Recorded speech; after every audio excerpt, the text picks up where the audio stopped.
حي على الصلاة.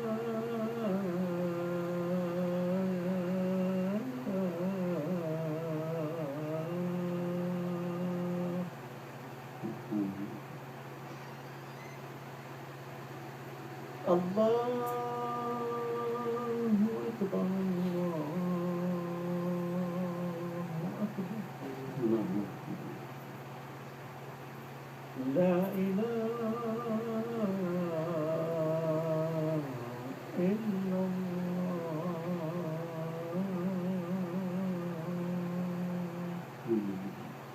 لا إله إلا الله وحده لا شريك له، له الملك وله الحمد، يحيي ويميت وهو على كل شيء قدير.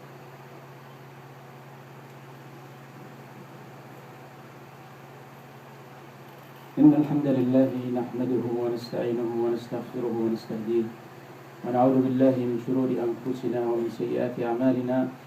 من يهده الله فلا مضل له ومن يضلله فلن تجد له وليا مرشدا.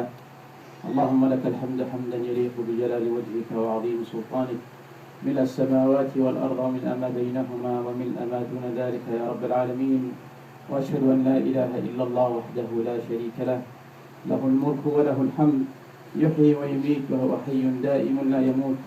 وأشهد أن محمدا عبده ورسوله وحبيبه وصفيه من خلقه، بلغ الأمانة وأدى الرسالة ونصح الأمة وكشف الله به الغمة، وتركنا على المحجة البيضاء ليلها كنهارها لا يزيغ عنها إلا هالك.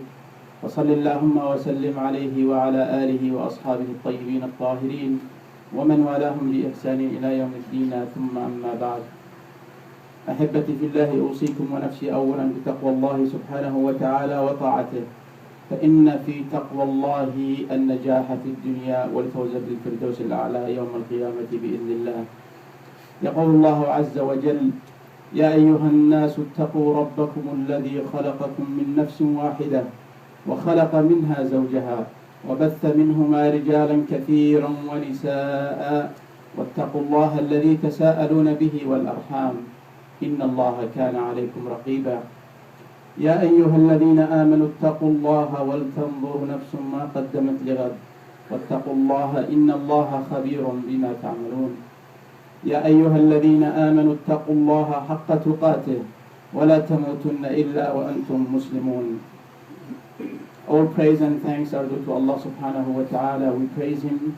We ask Allah subhanahu wa ta'ala for His help and assistance. We seek refuge in Allah subhanahu wa ta'ala from our own bad deeds and from the evil within our own souls. Anyone has been guided by Allah subhanahu wa ta'ala, there is no one or nothing to misguide him. And if anyone has been misguided, there is no one or nothing to guide him back to the right path of Allah subhanahu wa ta'ala. Allah subhanahu wa ta'ala, bear witness also that Allah subhanahu wa ta'ala is the only Lord who is worthy of worship, and that is Muhammad is His servant and last messenger. May the peace and blessing of Allah subhanahu wa ta'ala be upon him, upon his family, and upon those who follow them in righteousness until the day of judgment. Allah subhanahu wa ta'ala says in the meaning of the verse: O you who have believed, fear Allah the right fear, or have a taqwa, the right taqwa, and do not die except as Muslims. Allah subhanahu wa ta'ala says also: O you who have believed, let fear Allah and let every soul considers what it has sent on for tomorrow, and fear Allah, surely Allah knows what you do. أحبتي في الله، اعلموا أن التقوى هي من أخلاق الأنبياء والمرسلين، وهي أيضا من أخلاق عباد الله الصالحين وأوليائه المتقين. يقول الله سبحانه وتعالى في القرآن العظيم: وإن هذه أمتكم أمة واحدة وأنا ربكم فاتقون. ويقول عز وجل: ولقد وصينا الذين أوتوا الكتاب من قبلكم وإياكم أن اتقوا الله. ويقول الله عز وجل كما في الآيات التي قرأناها والآيات الأخرى: يا أيها الذين آمنوا اتقوا الله وآمنوا برسوله يؤتكم كفلين من رحمته ويجعل لكم نورا تمشون به ويغفر لكم والله غفور رحيم. فها هنا الآيات تدل على أن الله سبحانه وتعالى قد أمر الأنبياء والرسل وأيضا من عباده الصالحين بأن يتقوا الله سبحانه وتعالى. والتقوى في الشرع هي أن تقي نفسك أو تحجب نفسك عن المكاره أو عن أي شيء يضرك، سواء ذلك الشيء كان جسديا أو نوعيا أو شعورا. وأيضا هي التقوى في الشرع الإسلامي أن تبتعد عن كل ما حرم الله سبحانه وتعالى من قول أو عمل يضر بك ويضر بالآخرين. Taqwa or righteousness is a character of the Anbiya and the Salihin and the messengers of Allah subhanahu wa ta'ala. And the taqwa, when Allah subhanahu wa ta'ala puts taqwa or the fear of Him in your heart, then inshallah by the will of Allah subhanahu wa ta'ala, you will be among the successful in this dunya and in the hereafter. Allah subhanahu wa ta'ala said in the meaning of the verse, and this is your ummah or your nation, and ummah wahida, a one nation. I am your Lord, so fear me or have taqwa of me. Also Allah subhanahu wa ta'ala says in the Quran, which mean, and we have ordained those who were given the scripture before you, and you, that you fear Allah subhanahu wa ta'ala. Also Allah subhanahu wa ta'ala says in the Quran, O you who have believed, fear Allah and believe in His messenger. Allah subhanahu wa ta'ala will give you two portions of His rahmah. وَيَجْعَلْ لَكُمْ نُورًا تَمْشُونَ بِهِ, and He will give you a guidance to walk with it, and Allah will forgive you, and Allah is the forgiving, the merciful. قال بعض الحكماء والعلماء عن تعريف التقوى كما قال علي بن أبي طالب كرم الله وجهه رابع الخلفاء الراشدين، حيث قال التقوى هي الخوف من الجليل، الخوف من الله سبحانه وتعالى ذي القوة المتين، والعمل بالتنزيل، العمل بما أنزل على محمد صلى الله عليه وسلم في القرآن والسنة، والقناعة بالقليل. من التقوى أن يكون الإنسان عنده قناعة بما أعطاه الله، وأن لا يكون من الذين يعني كما يقال يهلك نفسه في العمل ولن يجد إلا ما أعطاه الله. فلذلك القناعة بالقليل، وأيضا الاستعداد ليوم الرحيل. أي إنسان عنده إيمان صادق بالله سبحانه وتعالى وخوف من الله عز وجل، فعليه أن يعد نفسه لذلك اليوم، لساعة الرحيل، لأن هذه الساعة سوف تأتي لكل واحد منا من دون أي مجاملة أو تأخير أو زيادة. ولذلك أيضا قال ابن مسعود رضي الله عنه في قول الله سبحانه وتعالى اتقوا الله حق تقاته، قال أن يطاع الله سبحانه وتعالى فلا يعصى، وأن يذكر الله عز وجل فلا ينسى، وأن يشكر عز وجل فلا يكفر. وقال طلق بن حبيب رحمة الله عليه التقوى أن تعمل بطاعة الله على نور من الله، وأن ترجو ثواب الله سبحانه وتعالى. وأيضا من التقوى أن تترك معصية الله سبحانه وتعالى على نور من الله عز وجل، تخاف عقاب الله سبحانه وتعالى. فلذلك فمن أوتي التقوى والخوف من الله سبحانه وتعالى فقد أوتي خيرا عظيما. Brothers and sisters in Islam, some of the scholars and some of the wise people that talk about how to describe the taqwa or the fear of Allah subhanahu wa ta'ala.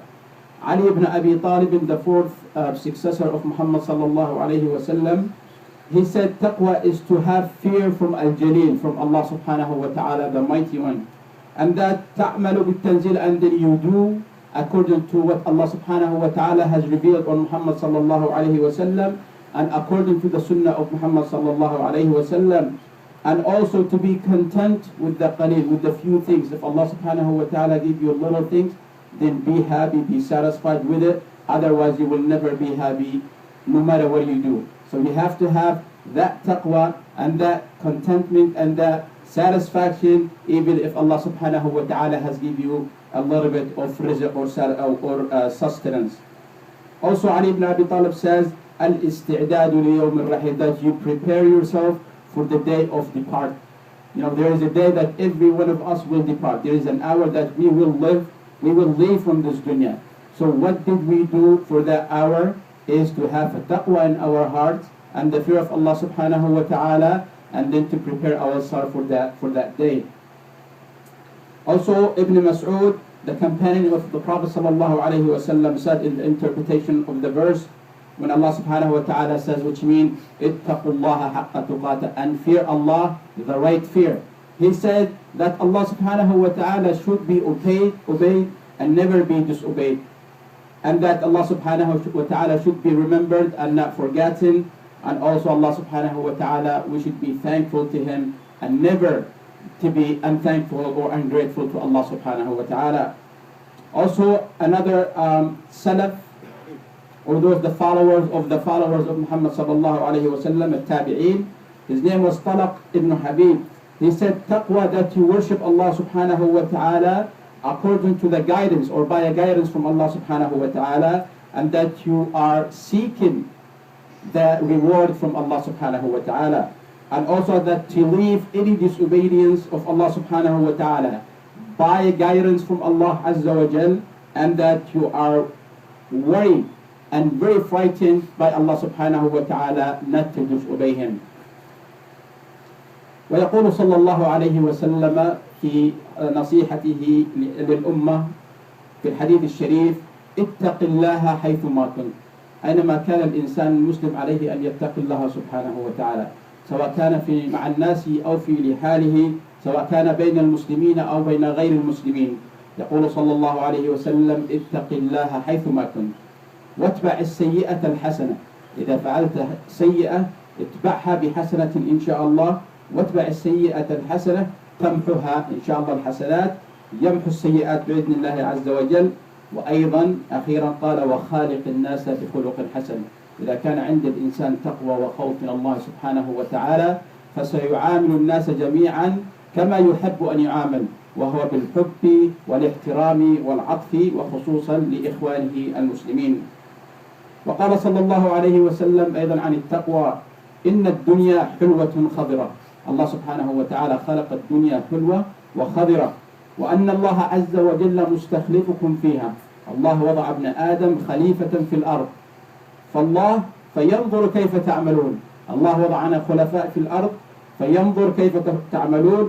فاتقوا الدنيا، انتبهوا من الدنيا، خافوا من الدنيا، اتقوا الله وخافوا من الدنيا. واتقوا النساء، فاتقوا الدنيا واتقوا النساء، فإن أول فتنة بني إسرائيل كانت في النساء. الرسول صلى الله عليه وسلم في حديث آخر قال، يعني فيما معنى الحديث، أنه يخاف علينا من الدنيا ومن النساء. من الغنى أن يكون الإنسان غنيا ثريا، وأيضا من النساء. وهذا لا يعني أنه كلما تكلمنا عن النساء أن يقول الرجل هذه كلها مشكلة المرأة، لا.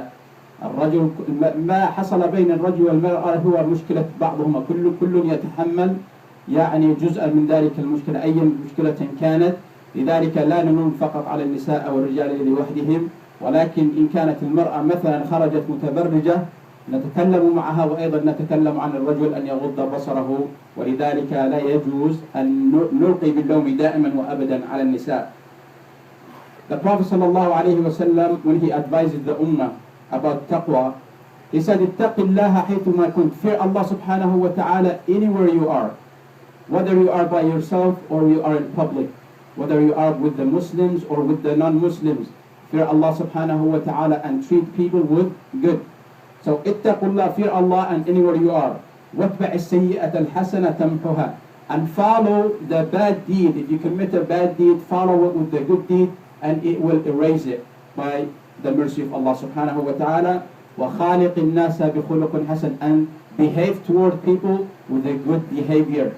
Treat people the way you want it to be treated, because all these people are the slaves of Allah subhanahu wa ta'ala, and Allah wants the people to be treated well. The Prophet sallallahu alayhi wa sallam said in another hadith that dunya is hulwatun and green.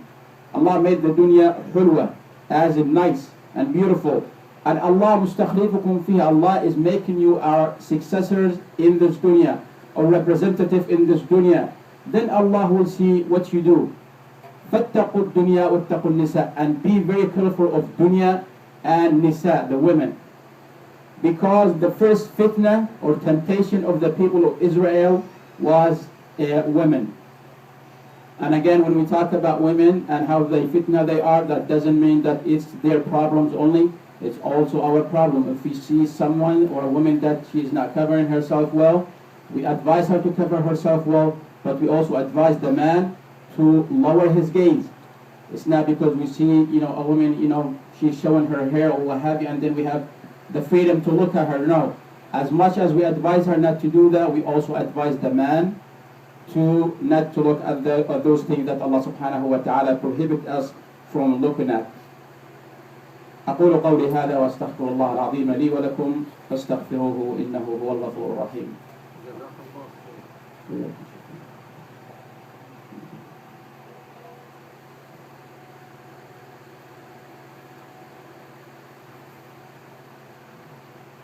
بسم الله والحمد لله وأشهد أن لا إله إلا الله وحده لا شريك له ولي الصالحين وأشهد أن محمدا عبده ورسوله صلى الله عليه وسلم.